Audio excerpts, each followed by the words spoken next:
underline. Omong dikit tapi nyelekit. Bersama Om Bob. Temukan di channel YouTube Om Bob Indonesia. Om Bob, untuk memperkuat ekonomi domestik, pemerintah menyarankan supaya wisata, sekolah maupun berobat baiknya di dalam negeri saja. Bagaimana Om Bob menggarisbawahi masalah ini? Setuju. Wah, ya. Jadi himbauan pemerintah itu patut didukung. Cuman masalahnya jangan cuman omdu, omong doang. Ya, penyakit kita itu kalau sudah disemboyankan, ditulis di spanduk, terus dikeluarkan di televisi, ya, perkuat ekonomi domestik, wisata, sekolah di dalam negeri juga termasuk berobat. Artinya kan menghimbau supaya masyarakat kita itu jangan berwisata ke luar negeri. Betul. Ya, kalau sekolah jangan sekolah ke luar negeri, ya. Kalau berobat juga jangan ke luar negeri, ya.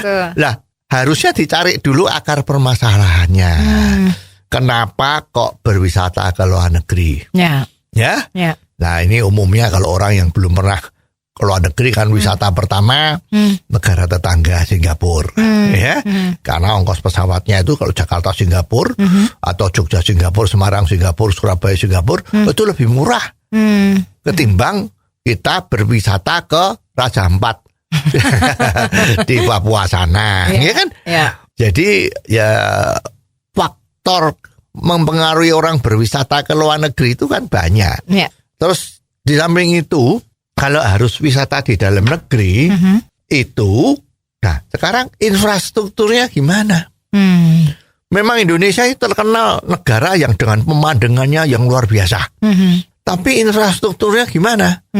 Kalau mau ke daerah-daerah yang begitu bagus, misalnya Bromo, itu kan padang pasirnya, kawah ijennya, itu bagus sekali, ya. Tapi kesananya gimana? Alat-alat transportasinya bagaimana? Masyarakatnya di sana bagaimana? Masih banyak yang kalau pergi ke tempat-tempat wisata yang bukan kota besar, ya, itu merasa, waduh, kok sepertinya rasanya kurang enak, ya. Terus makanan minumannya bagaimana? Kebersihannya bagaimana? Ini kan harus dikelola dengan bagus agar supaya orang yang pergi wisata ke dalam negeri itu juga seneng. Dan juga kalau memang wisata itu mau dikembangkan, ya mestinya janganlah dikotak-kotakkan. Oh, di sini wisata, maaf, wisata halal, ya. Terus dikotak-kotakkan seperti itu kan juga nggak bagus. Ya, nah oke. Sekarang main sekolah. Nah, sekolah di Indonesia itu terkenal terbaik dari bawah, ya.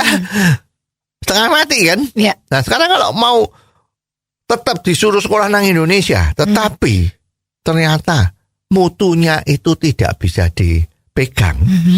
Lulusan sekolah itu masih belum siap kerja misalnya. Ini apa? Orang tua mau menyekolahkan anaknya di sini. Ya, soal biaya relatif sama lah, ya. Ya memang luar negeri lebih mahal. Tetapi kalau sekolah di luar negeri udah kelihatan. Ya kan? Begitu lulus sudah banyak yang siap untuk menerima. Ya, kalau tidak sudah siap untuk menjadi entrepreneur. Tapi kalau sekolah di dalam negeri, langkah-langkah seperti itu nggak ada. Ya, kebanyakan kan kita tahu nih, orang yang sekolah di dalam negeri ini kan pengennya dapat ijazah. Bukan dapat kepinteran.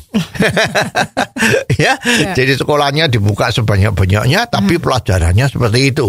Kalau sekolahan ini sebenarnya yang salah siapa, Om Bob? Ya, karena sekarang sekolahan kita ini kan terkenal, ya, peraturan atau kurikulum itu dari dulu tuh gonta-ganti terus berapa jauh, berapa banyak. Ya, mestinya kita lihat aja negara tetangga kita. Dulu Malaysia itu minta dikirim guru dari Indonesia. Betul.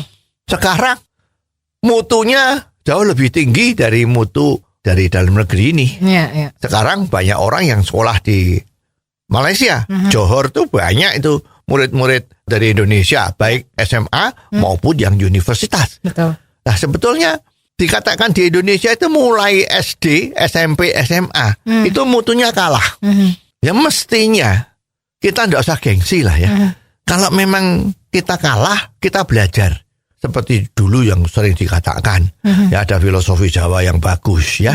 Kita niru saja, niteni terus ditiru, terus ditambahi yang kurang-kurang baik, ditambahi baiknya. Nah sekarang kita tuh rasanya kan nggak mau niru, mau nyiptakan sendiri. Nah kalau bisa yang paling bagus, oke, sekarang pergi ke tetangga kita Singapura. Kenapa anak-anak SD, SMP di sana kreatif sekali? Kenapa? Dilihat kurikulumnya, tembak saja, ditembak, dipersiskan. Bahasa sana kan bahasa Inggris atau bahasa Mandarin, diterjemahkan menjadi bahasa Indonesia, gitu kan?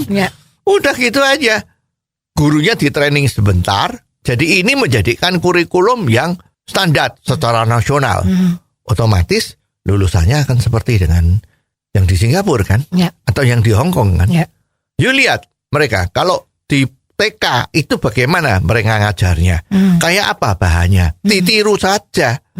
Ya, seperti contohnya tuh kalau di tingkat SMA, kalau kita lihat di Hong Kong, itu begitu lulus SMA, dia udah bisa nulis surat, ya, sudah bisa buka faktur pajak, sudah bisa macam-macam, pembukuan udah bisa. Sekarang di sini lulus SMA bisa apa?